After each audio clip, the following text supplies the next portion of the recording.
माझ्यासोबत शेताचे मालक श्रीकांत गुडे साहेब आहेत. स्वतः इंजिनियर आहेत, खूप मन लावून शेती करतात. शेतीतील बारकावे लक्षात घेऊन व्यवस्थित व्यवस्थापन ते करतात. श्रीकांत गुडे साहेबांचा टोटल असा 18 एकर ऊस आहे. पैकी हा नवीन लागवड केलेला 6 एकर ऊस आहे. 6 एकर आहे की 6 एकर आहे. तर गुडे साहेबांनी लागवड करण्यापूर्वी सरीमध्ये सिंगल सुपर फॉस्फेट आणि सेटअप वापरलेला आहे आणि त्यानंतर ऊस उगून आल्यानंतर 2 खताच्या आळवणी केलेल्या आहेत. सर, आपण काय काय खताच्या आळवणी केल्या ते एक आम्हाला सांगा. प्रथमतः पहिल्या आळवणीच्या वेळेला 25 kilo DAP, 7 kilo magnesium sulphate, 7 kilo urea, Metaline DF आणि व्हिक्टर प्लस असं 500 लिटर पाण्यामध्ये आपण घेतले. प्रति एकर पाण्यामध्ये आपण याची आळवणी केली आणि त्याच्यानंतर 15 दिवसाला दुसरी आळवणी करत असताना हेच पण घटकामध्ये मॅग्नेशियम सल्फेट 7 किलोच्या ऐवजी 10 किलो, युरिया 10 किलो हा बदल केला आणि त्यानंतर एक फवारणी केली आहे. दुसरी फवारणी आता लवकरच होईल. काय केली फवारणी आपण? दुसरी फवारणी पहिल्या फवारणीमध्ये मिक्झिंग व्हिक्टर प्लस 20 लिटर पाण्यामध्ये आपण मिक्झिंग 200 मिली घेतलं, 150 मिली घेतलं, मॅग्नेशियम सल्फेट 150 ग्रॅम घेतलं. यस. 10-50-6 वापरले आपण NPK मध्ये. 10-50-6 फुटवे होण्यासाठी 150 ग्राम आणि व्हिक्टर प्लस 40 मिली. व्हिक्टर प्लस 40 मिलीने घेतलेलं आहे आणि सोबत टाटाचं एक कीटकनाशक पण फवारणी. अच्छा, पोंगेमर होऊ नये म्हणून त्याच्यामध्ये आपण कीटक. आणि काल खताचा एक डोस केला होता मागच्या पाण्याच्या वेळेस. तो काय केलेला आहे तुम्ही? प्रति एकर याप्रमाणे संतुलित खताचा डोस केलेला आहे.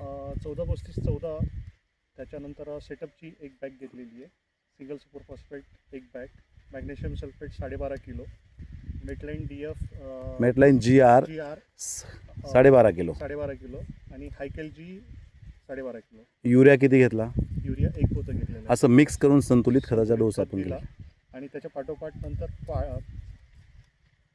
पाठोपाठ आम्ही माती ॲड केला. म्हणजे खत टाकून हलकी कुळवाची पाळी मारलेली आहे आणि खत माती ॲड केलेली आहे. त्याला आपण बाळ भरणी म्हणायचं. येस. सर, 2 खताच्या आळवणी केल्यानंतर खरंच ऊसामध्ये फार बदल झाला आहे, आपल्याला पाहावयास मिळतोयच.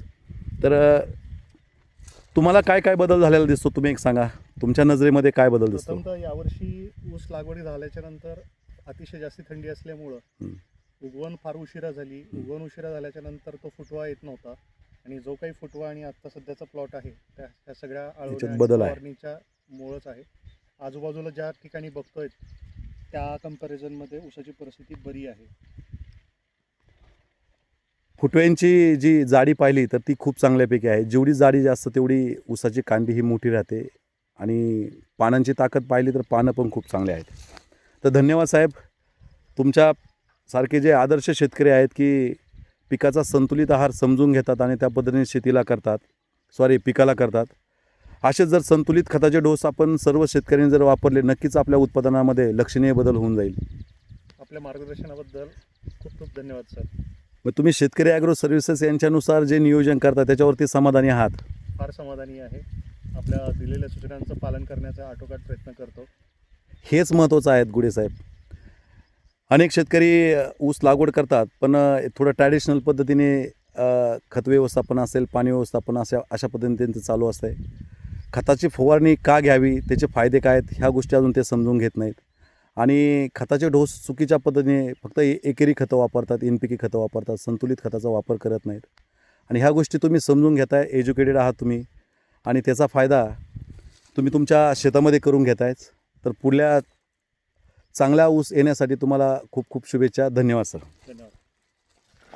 शेतकरी मित्रांनो, आपण जर पाहिलं तर ऊसामध्ये खूप बदल झालेला दिसेल.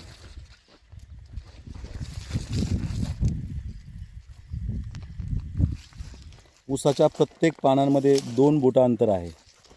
2-3 बोटं म्हटलं तरी चालेल. म्हणजेच ऊसाची वाढ ही खूप चांगल्यापैकी चालू आहे. प्रत्येक फुटव्यांची जाडी आणि पानांची ताकद